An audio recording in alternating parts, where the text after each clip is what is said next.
Número 5. Parroquia de Santa Catarina, Virgen y Mártir. Esta es una información histórica obtenida a partir del catálogo de los monumentos del Distrito Federal. Hacia el año de 1536 comenzó la construcción de esta parroquia en un solar que había pertenecido al Templo de Santo Domingo. El terreno había sido entregado a una cofradía de religiosas de Santa Catarina, quienes mandaron construir una capilla, pero debido a la gran afluencia de la población, fue elevada esta al rango de la parroquia hacia 1567. En 1623, la parroquia sufrió muchos daños ocasionados por la gran inundación que asoló la Ciudad de México. La iglesia se consolidó una vez más hacia 1662. Pero, de nuevo, fue derrumbada por lo frágil de los cimientos y por el peligro que representaba para los feligreses. Así que se volvió a construir hacia 1740, ya con un nuevo estilo, el churrigueresco. En su interior se encuentra la advocación mariana de la Virgen del Rayo. Hacia 1931, la parroquia fue declarada como monumento histórico, a pesar de que en 1933 se descubrió que tenía una peligrosa inclinación y que además estaba hundiéndose.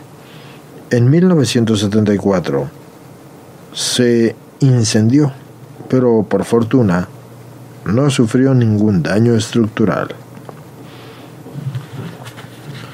Nuestra historia ocurrió en esta iglesia.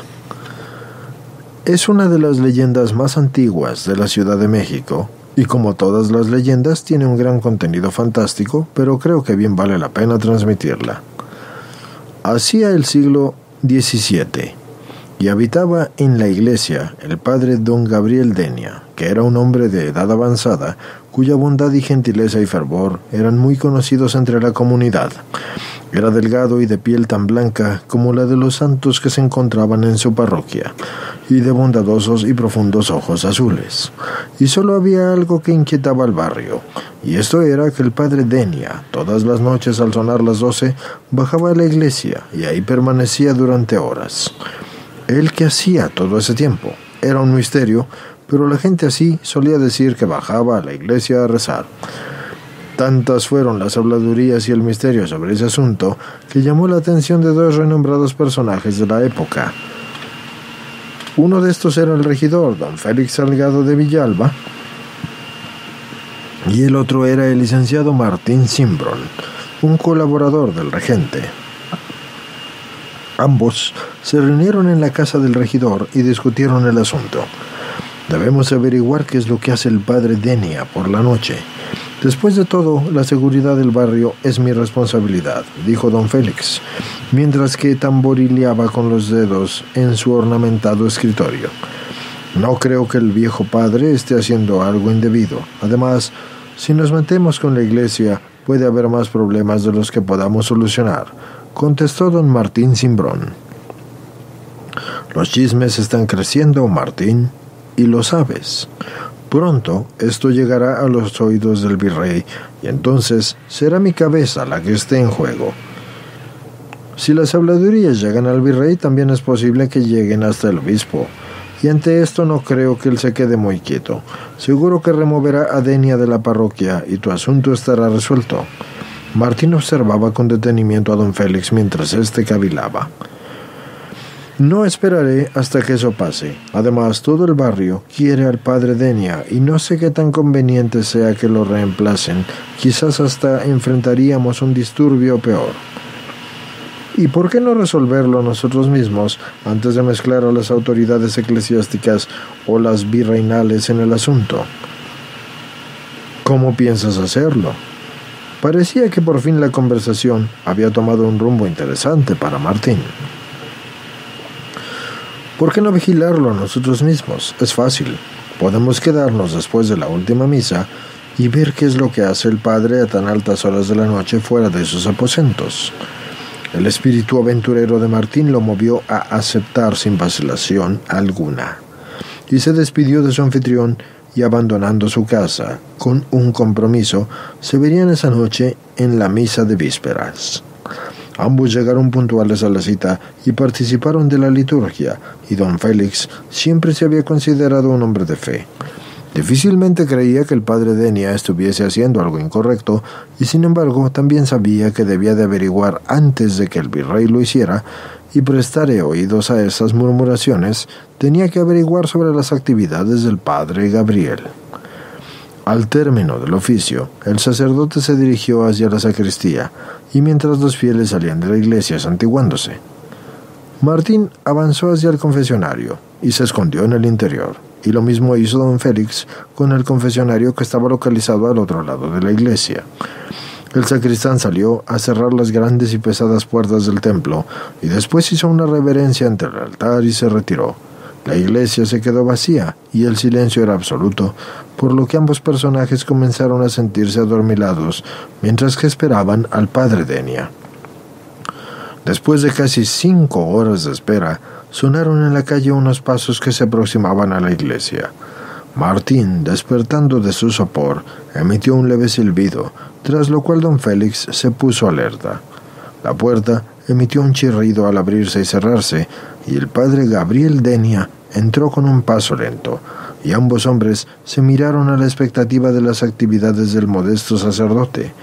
Este se arrodilló enfrente al altar y sacó de su bolsillo un rosario negro de madera.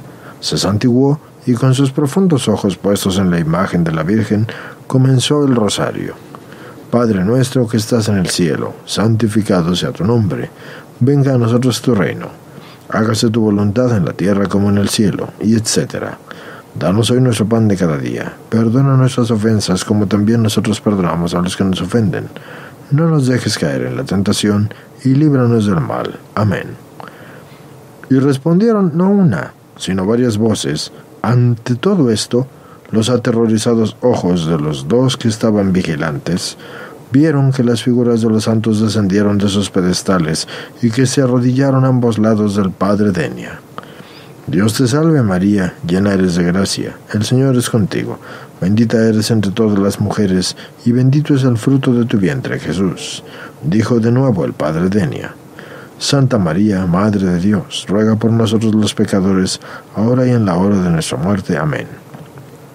Esta vez los dos hombres escucharon más voces respondiendo a esta oración del padre Denia, así que voltearon al lugar de donde las voces procedían y miraron asombrados cómo cientos de personas de distintas edades y sexos y posiciones económicas llenaban las naves de la iglesia, y todas llevaban en las manos pesados grilletes y lucían un semblante triste. En la religión católica se cree en el purgatorio, que es un lugar al cual van las almas de los seres que no cayeron en un pecado mortal, pero sí cometieron pecados leves, con el fin de lograr que esas pequeñas faltas les sean perdonadas.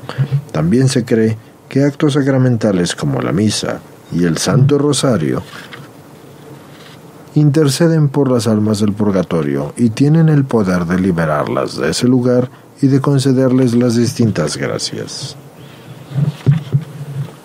El valor de ambos hombres los abandonó por completo.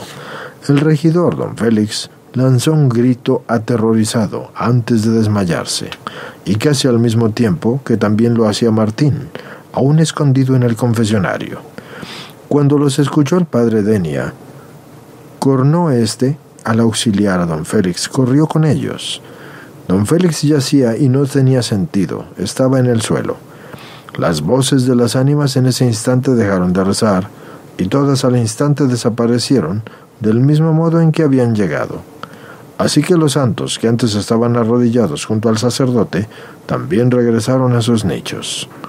El sacerdote, con una voz tranquila, trató de que el regidor recobrase el sentido, pero cuando vio que de nada servía, salió presuroso de la iglesia para pedir ayuda al velador.